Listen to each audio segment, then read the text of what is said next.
Hi and welcome back to my channel.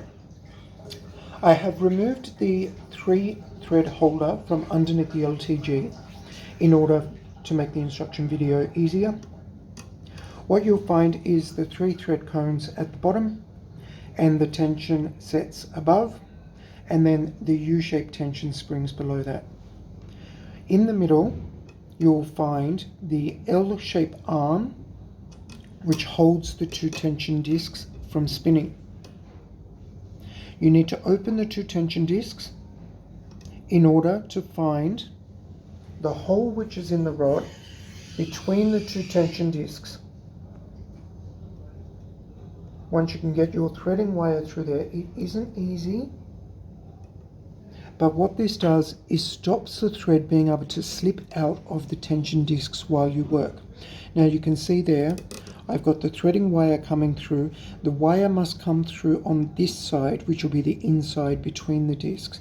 It sometimes has a tendency to slip out through the back. Don't let your wire do this. You need to check that. It will make a huge difference in stitch quality. Pull the eye through, bring your thread up off the cone, through the eye in the threading wire, and slip it through the rod. Like so. Next, the thread needs to be underneath the L which the 2 discs are resting on.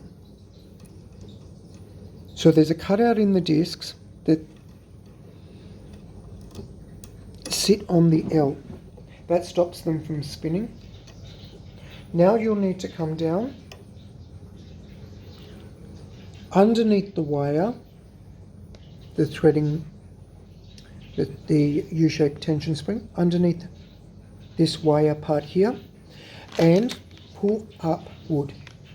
You'll find that that is the quickest way to thread it up. And you'll see as I'm pulling the thread, my U-shaped tension spring is now jumping. That's what we need. This is about the right amount of pressure we need on this spring.